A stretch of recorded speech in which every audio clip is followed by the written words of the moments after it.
Oh, she's gonna come down to a photo finish on whether or not I get this thing blasted and primed and painted before the snow flies. Now right now there was frost this morning on the ground, on the windshields, and they're predicting snow in a couple days. So I got the guy coming in tomorrow to blast this out. We'll do a cool time lapse of that. And I'm gonna try and lay down some primer, and then hopefully the next day I can throw some paint down on the frame, which will allow me to continue to work on it through the winter.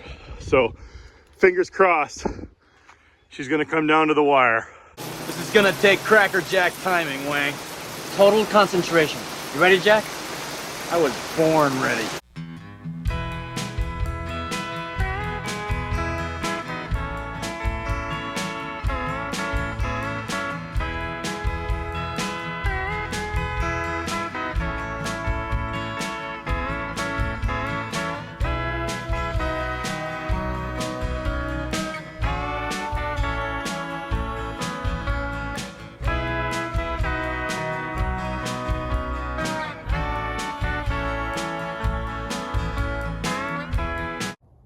So I had to search high and low for this bud socket, 13/16. I had to go to about 5 different places.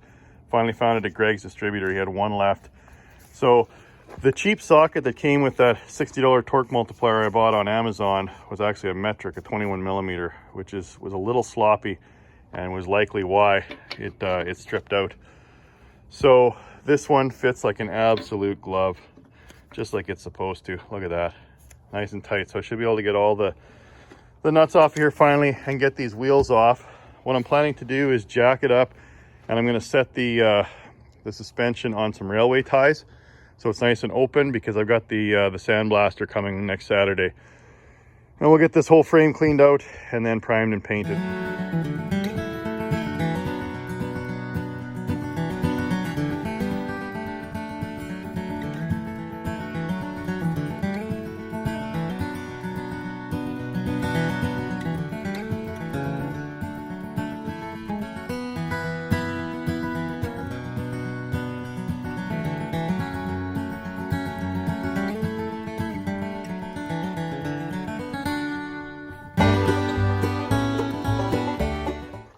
Truck, they say.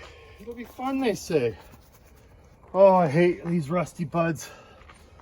So we may have found one that ain't gonna come off even with this torque multiplier. So it's not stripping it, but even when I load it up, it's actually deforming the stud because it's so rusted in there. Oh man, I thought I broke all these loose. I must have missed that one. But look at it, it's actually bending it out. Oh. Well, maybe what I'll do is I'll try and clean up that rust and put some oil in there and let it sit for a while. But oh man, these old rusty lug nuts are killing me.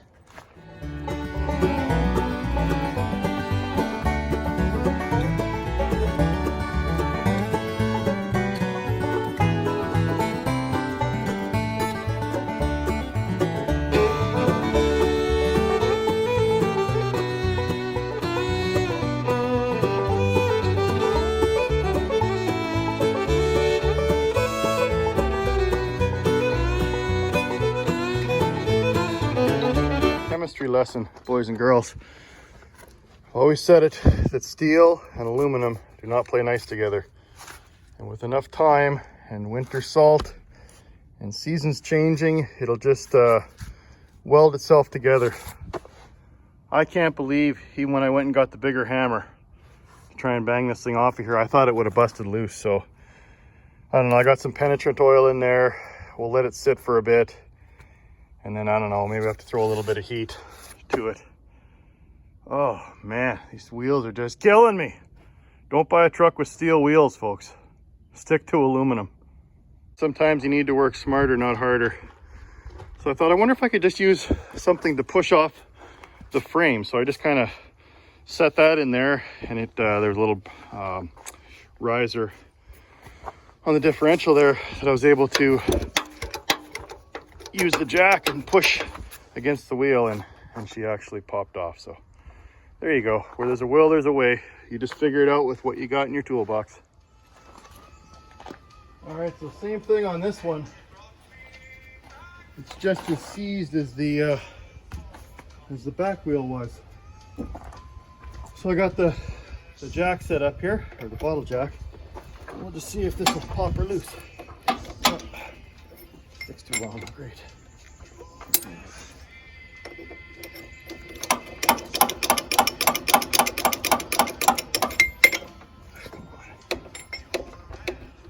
There she goes.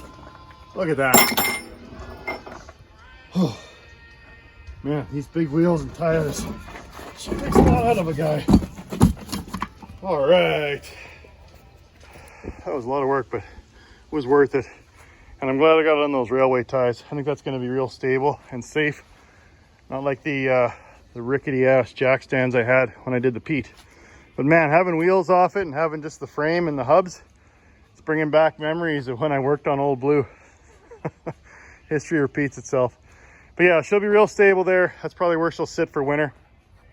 So we'll keep taking stuff off the lines and the relays, loosen them from the frame so we can get a good cleaning. Have to take the fuel tanks off as well. The passenger one is empty, so that'll be easy. But this one's got fuel in it, so I don't know. We'll have to figure something out. But nothing stopped me yet, so we'll just keep plugging away. So there is a line that connects the two tanks, and I wanted to see how much fuel we had in there. There's the old-fashioned stick method, and we got about an inch, just enough to be annoying. So I'll have to drain both tanks into a jerry can there. But that shouldn't be too big of a deal. That small amount will probably fit into one can. So next I wanted to get the bands off. So they're connected up here, and then they're tensioned down below with the threaded deal and a nut that tightens it up and sucks it down. I have to say, Kenworth did this better than Peterbilt, because Peterbilt has the hangers from above, and they basically suspend the tank from the top of the frame rail, whereas Kenworth actually has racks underneath that support the tank, and then the bands just go around and keep it in place from rolling off when you go around a corner. So I kind of like that better, being held from the bottom than hanging from the top. But anyway, shouldn't be too bad to get these off of here. I figure we'll just loosen the bands, we'll drain the tank, take it out of there, and then we should be able to blast and paint behind. So yeah.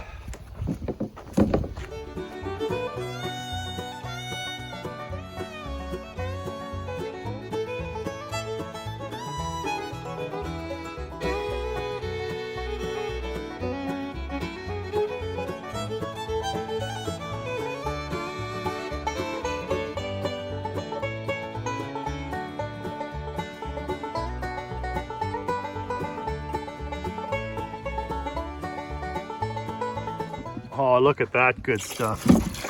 Looks like engine oil. I'm gonna have to send this to Peg to put in Slave Lake. That stuff's just awful.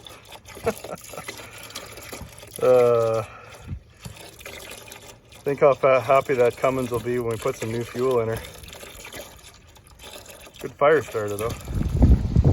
Okay, disconnect the line so it should come right out of here.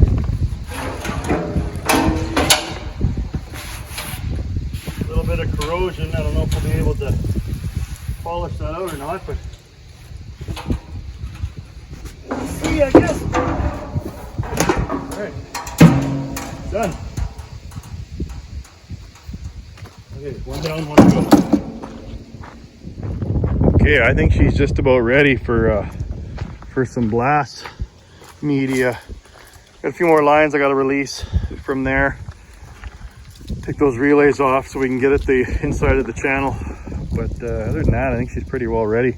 Took the steps off, took the rubber straps that were isolating the tank from the rack there.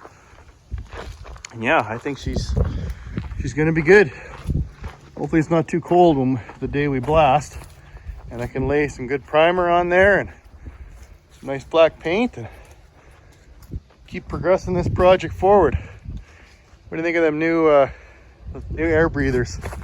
My $5 air breathers. I think it looks pretty sweet. All right, I'm beat. It's time to go kick back some cold ones. From Maine to California, you sit atop a rig with 13 forward speeds and 300 horses. And when the run is over, that's when Miller time begins. Time to stretch out and head for the best tasting beer you can find. America's quality beer, Miller High Life. If you've got the time, we've got the beer. These fender hangers, so they were bolted onto the frame rail, and they had some serious rust jacking going on, which is where the rust starts forming and it starts building in thickness, and it actually starts pulling out the steel. So it had pushed this out. You see that sometimes in double channeled frames where you'll get the rust jacking between the two channels, and it'll actually go so far as to actually pop this up and crack the channel. But anyway, so as I was taking these off of here, so I just ground the heads off. I didn't even want to muck around with trying to undo them. But when you ground the head off, it would actually pop and go flying off and shooting across the yard. So it was under some serious load. It was crazy. I wonder, oh, there's the piece of rust that had formed in between. So yeah, I just did a little quick cleanup and I threw some paint on it just to make sure it didn't rust until we blast it. But I think it'll still be okay. I might put a little bit of Bondo in there or fiberglass to get it perfectly flat. But then again, I might just put another hanger over top of it anyway. So we'll see how it goes. But yeah, I'm probably gonna throw some bags over the air intakes because I don't want to obviously suck in any sand. I guess you couldn't really get it through the filter, but I don't really want to fill the filter canisters full of sand. And then I'm going to tape that off as well. Just try and keep the sand out of places that it shouldn't be before the guy starts laying down the bead.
Oh, I'm very happy with the way that turned out. All cleaned up. I blew all the excess sand off of there. Even cleaned up some of the cab for me. So yeah, she's ready for primer. Now, of course, I've got the airlines still in there in some spots. Now, I'm not a big fan of taking all the lines off because my memory's getting horrible, especially my old age. So I like to replace them one at a time with an exact length with the right connectors so I can kind of keep all this spaghetti straight. So what I'll do is when I do take the lines out, if there's any areas that still need touch up and paint, that'll be easy. But this will be pretty far along. I'm going to call this about 99% primed and painted when we finally get to it. Cleaned up the front frame here. Cleaned up the behind the bumper. So we'll prime that. Yeah, look at the nice job on this. And the aluminum came out just gorgeous. Look at this cross member. You can see the original Kenworth emblem there. Yeah, that's great. And as I was saying, he blasted the sleeper for me too. Looks like someone had filler in this one spot at one point in time. Now he said the glass bead he was using is a 30 to 60 grit. So it's a little rough. I don't know if you can see it in the camera. You can kind of make it out. But that aluminum will just smooth right out when you hit it with some higher number paper and block sand that. But that's nice because now I don't need to muck around with paint remover. Yeah, that's definitely the way to go. Okay, let's get painting.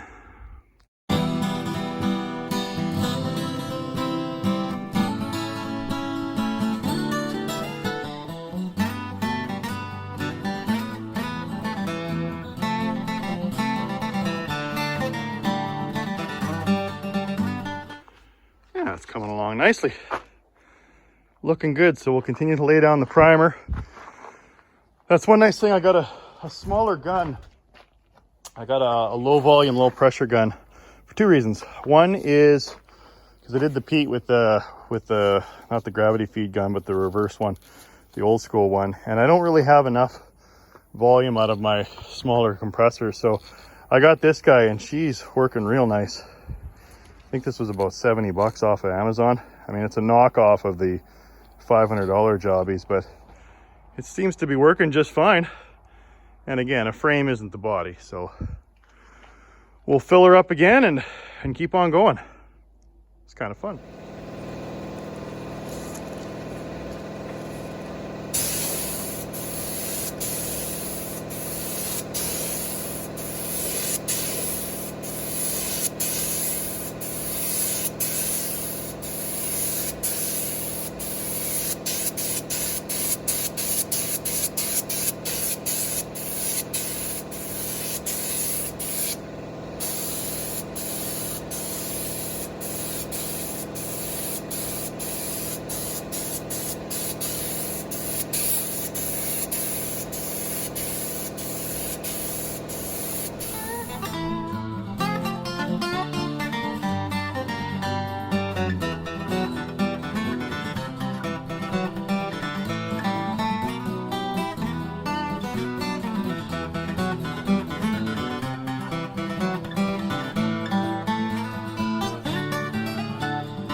Actually just taking a closer look, and the cool thing about sandblasting is it will expose every problem that you have. So there's a couple little pinholes there, but that's nothing we can't fix. But it must have corroded and got a little thin in the corner. But that's gonna save me a ton of work when it comes to getting all this old paint off of here and getting her prepped for a proper paint job. Yeah. Awesome. Oh, she's a cold one this morning. You could see her breath, but oh, that turned out nice. At least there's no snow sitting on the frame. Yeah, so hopefully the sun will come up today and we can lay down a couple coats of black on it. Sweet.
I am running out of daylight and I'm running out of steam.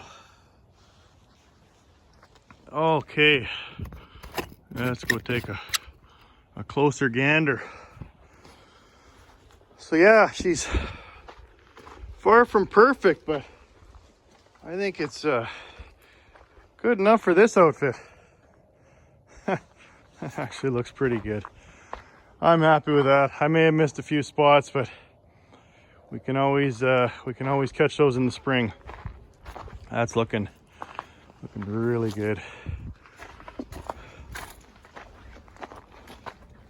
Oh, did the louvers.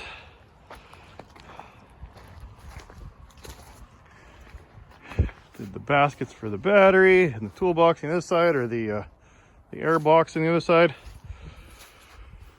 Yeah. Ooh, just a ton of work, but I'm so happy that got done before winter really set in, so we can continue working on this Project Snowman without having to wait till spring. Well, there you go. I think I'm gonna clean everything up and we're gonna call her a night. Still a long way to go, but we'll get there.